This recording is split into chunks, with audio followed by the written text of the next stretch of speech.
Olá, eu sou o John e este é o Bandeira Azul.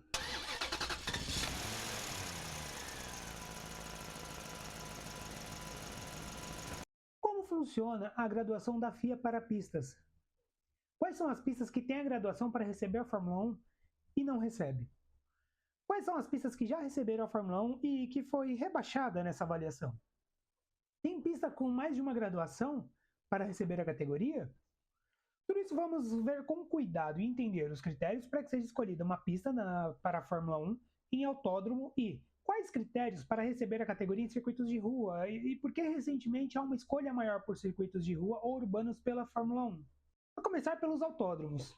Há uma lista de requisitos onde são avaliados entre eles a drenagem na pista, relação de peso e potência suportada pela pista, área de escape, área de hospitalidade, centro médico, as agulhas, como zonas de resgate em caso de abandono ou recolhimento dos carros, áreas de boxes para a Fórmula 1 e categorias satélites que acompanham ela, entre outros.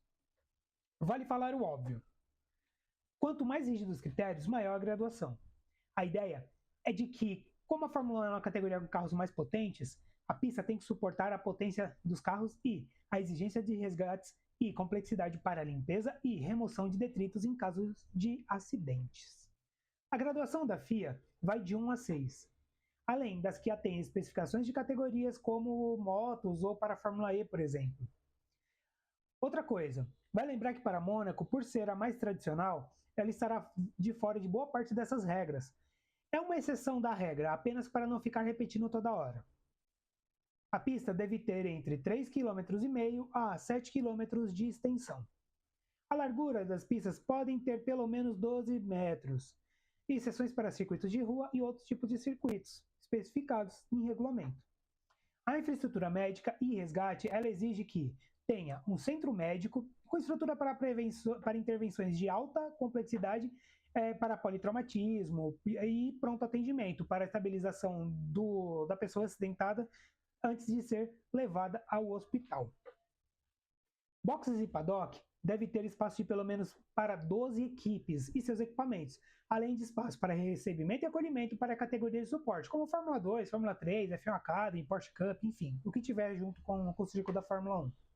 Regras até mesmo para visibilidade e publicidade. Atender as regras de acomodação das placas de publicidade, tapumes e outdoors dentro da pista e em áreas que não atrapalhem o fluxo de pessoas e carros de serviços do evento. Sobre as pistas que têm um grau 1, mas não recebem a Fórmula 1.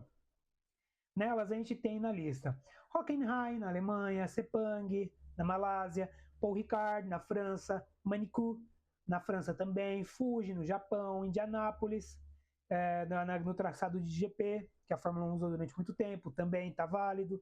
Igora Drive, que vence esse ano, a licença. O Aragon, na Espanha, Nürburgring, o formato GP. E Buriram, na Tailândia, que vence esse ano também. Uma pista que eu não citei ainda é da Turquia, já que ela voltará a receber a categoria para 2027. Ela ainda não teve a sua graduação renovada para a Fórmula 1, ou seja, ela ainda não tem o grau 1. O documento que eu usei como referência para a gravação, que foi agora no mês de abril, é o documento que foi publicado em março de 2026. Ou seja, qualquer outra nova publicação pode alterar isso. Quais são as pistas com mais de um traçado grau 1? A gente sabe que, por exemplo, tem o do Bahrein, tem 5 traçados, né? Inclusive que foi usado aquela do anel externo, enfim, ela tem 5 traçados. Igora Drive, na Rússia, ela tem 2 traçados que estão homologados como grau 1. Aragon, que tem 11 traçados como grau 1, e Paul Ricard com 5 traçados diferentes. Como determinada pista perde a graduação ou rebaixada? Alguma das formas de ser rebaixada na graduação é não tirando a recertificação da licença, que expira periodicamente. Muitas vezes varia entre 3 e 4 anos periodicidade. Assim, se tem A1 e não renova, cai para 2, e assim vai. Outra forma, na recertificação, a pista pode atender exclusivamente a determinada graduação inferior, e os responsáveis pelo circuito não chamaram a FIA para nova avaliação após uma possível readequação. Acontece a averiguação sobre se encaixa no grau 1, por exemplo, aí a pista não se encaixa e é certificada como grau 2, os administradores da pista podem classificar como não valer a pena e deixar como grau 2, já que não recebe a Fórmula 1, por que você vai ter uma pista grau 2? Um exemplo de quem foi rebaixado, no caso ainda não de recertificação, foi a pista da Índia de Bud. Entre as pistas que receberam a Fórmula 1, quais não estão mais com grau 1? Olha, são muitas, então eu vou tentar citar algumas, com certeza eu vou acabar esquecendo de alguma. Então, se eu estiver esquecendo, fala nos comentários que aí a gente vai complementando. Começar com as pistas de grau 2, que já receberam a Fórmula 1. Hoje, Autópolis, no Japão, Brands Hatch, na Inglaterra, Donington Park, na Inglaterra, Jarama, na Espanha, Navarra, na Espanha, Misano, na Itália, Sebring, nos Estados Unidos e Zolder, na Bélgica. Grau 3, Adelaide, na Austrália, Nürburgring, aquele circuito que passa dentro da floresta, né, o Nordschleife. E grau 4, a pista de Buenos Aires, na Argentina. Além disso, há também a graduação 3R para circuitos voltados para a Fórmula E, por exemplo. Casos como o de São Paulo, no circuito do AMB, que são circuitos urbanos para recebimento da categoria de carros elétricos. Há graduações de pista para rally e de outras categorias também. Entre os circuitos brasileiros que recebem graduação da FIA, está o Autódromo de Interlagos, que tem o grau 1, o Velocitar, que tem o grau 3, e, como disse antes, o circuito do AMB, que tem o grau 3R, para receber a Fórmula E.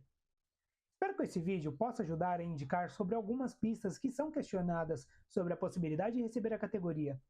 Há vários fatores, como fatores técnicos, comerciais, políticos.